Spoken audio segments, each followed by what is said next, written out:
Coucou tout le monde, dans cette vidéo on va parler d'une saga que j'ai finie il n'y a pas longtemps, que j'ai beaucoup aimée, qui est Three Dark Rounds, écrite par Kendra Blake. Dans cette saga, il y a 4 tomes principaux, c'est-à-dire que l'histoire qu'on suit autour des 4 tomes se finit à la fin du 4e tome, mais l'autrice a décidé de décrire 2 petites histoires qui se passent avant l'histoire principale, qu'elle a regroupées dans un 5e tome, donc en tout on a 5 tomes de Three Dark Rounds, sachant que le 5e se passe avant l'histoire qu'on suit au cours des 4 premiers tomes. Tout d'abord, je vais vous faire une partie booktube où je vais vraiment vous résumer à peu près l'histoire et après je vais vous faire un update, donc moi ce que j'en ai pensé vraiment, ce que je vous conseille, donc, etc. Three Dark Rounds, tome 1. Alors, il a quand même à peu près 400 pages, donc c'est pas super long à lire, on va dire, parce qu'il y a pas mal d'actions, donc on suit. Sauf que le premier tome, c'est vraiment le tome pour poser les bases, pour démarrer l'histoire. Donc c'est vrai que le premier tome, je dirais que c'est celui que j'ai mis le plus de temps à lire. Donc c'est un livre de fantastique, donc ça ne se passe pas sur Terre, c'est dans un autre monde, on va dire. Ça se passe sur une île appelée Fenbyrn. Et en fait, cette île est camouflée par un brouillard magique du monde qui l'entoure. Et dans le monde qui l'entoure, il y a ce qu'on appelle le continent. Sur le continent, il y a des personnes comme nous, c'est-à-dire sans pouvoir, sans don, sans rien. Des personnes normales, entre guillemets. Donc, on vit sur Fenbyrn. Et en fait, nous, on n'a pas accès à Fenbyrn. Enfin, les personnes sans don qui vivent sur le continent n'ont pas accès à Fenbyrn. Sauf quelques personnes. L'histoire de Fenbyrn, en fait, c'est qu'à chaque génération, la reine, quand elle a fini son règne, tombe enceinte de trois filles, des triplés du coup. Et quand elle accouche, la reine part sur le continent et on n'en entend plus jamais parler. Et en fait, les 3 petites filles vivent ensemble jusqu'à leurs 6 ans. Et à leurs 6 ans, elles sont séparées. Elles sont amenées dans des familles qui leur correspondent. Et à l'âge de 16 ans, elles ont 1 an pour s'entretuer. Donc voilà, c'est le but de chaque génération, qu'il ne reste plus qu'une seule reine en fait. En don, les plus communs, on va dire, c'est naturaliste. Donc une naturaliste ou un naturaliste est capable de domestiquer les animaux. Donc il a une approche vraiment... en fait, il peut les comprendre, les animaux peuvent leur comprendre. Et il peut aussi faire évoluer les fleurs, par exemple faire pousser des fleurs, pousser des arbres. Ils peuvent contrôler cette partie-là de la nature, la faune et la flore en gros. Et chaque naturaliste a un familier, ils ont une connexion entre eux, donc un animal très important pour eux. Et chaque naturaliste en a un, au cours de sa croissance, il trouve son familier. Ensuite, il y a les élémentaires qui, eux, peuvent contrôler donc, les éléments.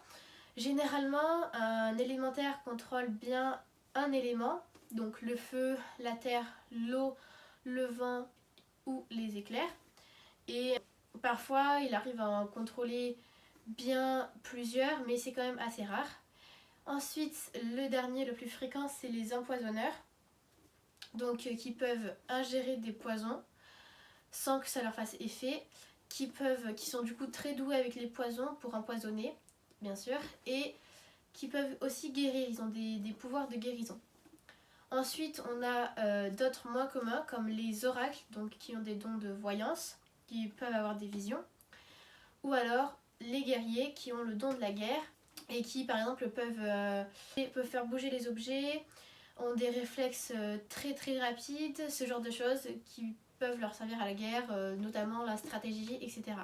Alors quand la reine donne naissance à des oracles, l'oracle est noyé parce que à l'époque une reine oracle est devenue folle et le conseil, donc les dirigeants on les appelle des conseils, le conseil a décidé de noyer chaque oracle qui naisse pour pas qu'une autre reine folle prenne la possession du pouvoir. Et le don de la guerre est très peu présent, hein, de moins en moins de reines naissent guerrières. Donc on suit l'histoire d'une génération de 3 jeunes filles du coup qui s'appellent Mirabella qui est élémentaire, Arsinoé qui est naturaliste et Katharine qui est empoisonneuse. Elles ont donc vécu ensemble jusqu'à leurs 6 ans comme des sœurs normales et elles ont été élevées à partir de leurs 6 ans, elles ont été élevées par les plus grandes familles de leur don. Donc par exemple Mirabella qui est élémentaire est allée vivre avec la plus grande famille puissante élémentaire, les Westwood. Katharine est allée vivre chez les Aaron et Arsinoé est allée vivre chez les Milon. Alors, faut savoir que du coup, à chaque fois quand la reine part sur le continent après avoir accouché, le conseil prend les décisions. Donc le conseil est normalement constitué de personnes avec tous les dons, voire des personnes sans dons, parce qu'il existe aussi des personnes dans Fernbirn qui n'ont aucun don. Et à ce moment-là, les Aaron, donc les empoisonneurs, ont un très grand pouvoir, car il y a eu 3 reines empoisonneuses de suite, donc dans les dernières générations, c'était 3 reines empoisonneuses. Et elles ont vraiment... le Aaron a presque pris la possession du conseil. Il y a beaucoup d'Aaron au conseil, et il y a 0 naturaliste dans le conseil. Je sais qu'il y a une guerrière, une sans don, et je ne suis même pas sûre qu'il y ait un ou une élémentaire, je ne sais pas.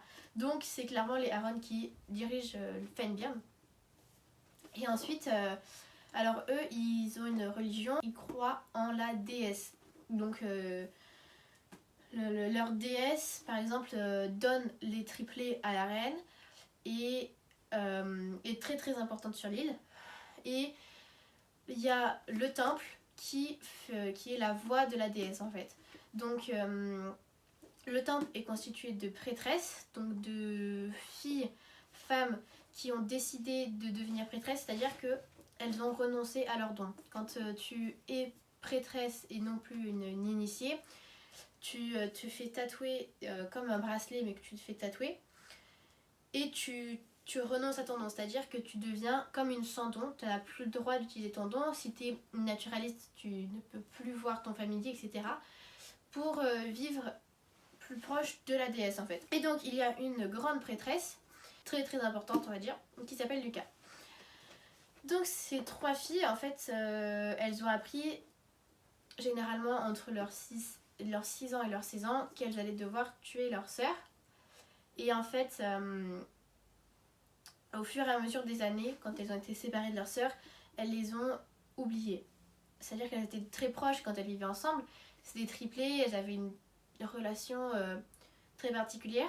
Et quand elles ont été arrachées les unes des autres, elles se sont d'abord révoltées pour pouvoir revoir leur sœur, mais les ont oubliées petit à petit et n'ont plus jamais vu leur sœur pendant 10 ans. Et donc, leur année de leurs 16 ans, il y a ce qu'on appelle le festival de Beltane, qui va marquer le début de l'année de l'Ascension. Donc l'année de l'Ascension, c'est le temps qu'elles ont pour tuer leur sœur et devenir reine. Et donc elles ont une année pour tuer leur sœur et devenir reine. Et le tome 5, je ne l'ai pas parce que je l'ai lu sur liseuse. En fait, il parle de la reine Elisabeth. Donc il y a 2 petites histoires dans le tome 5. Il y a chaque histoire à peu près entre 100 et 200 pages, je crois. La première petite histoire parle de la reine Elisabeth. Donc c'est la reine oracle qui est devenue folle. Et c'est après elle qu'on a décidé qu'on noirait toutes les reines qui naissaient oracle. Donc on apprend son histoire.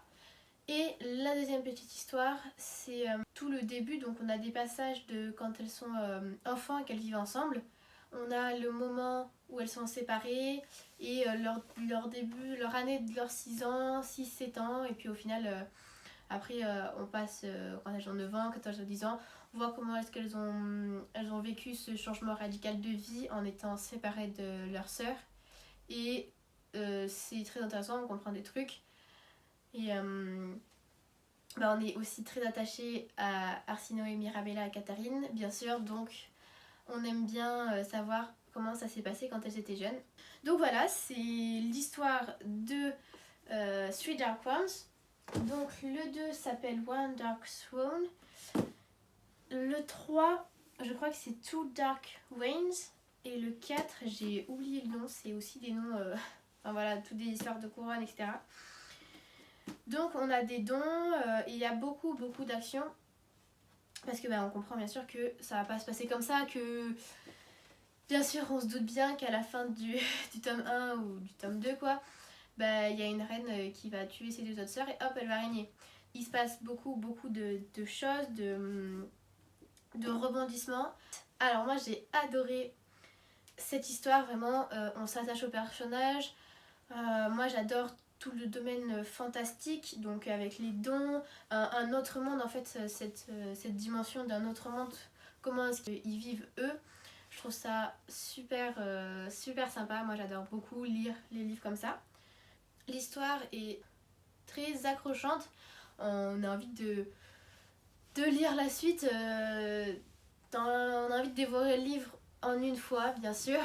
La plupart des livres font, je crois que tous les livres font à peu près 400 pages, je crois.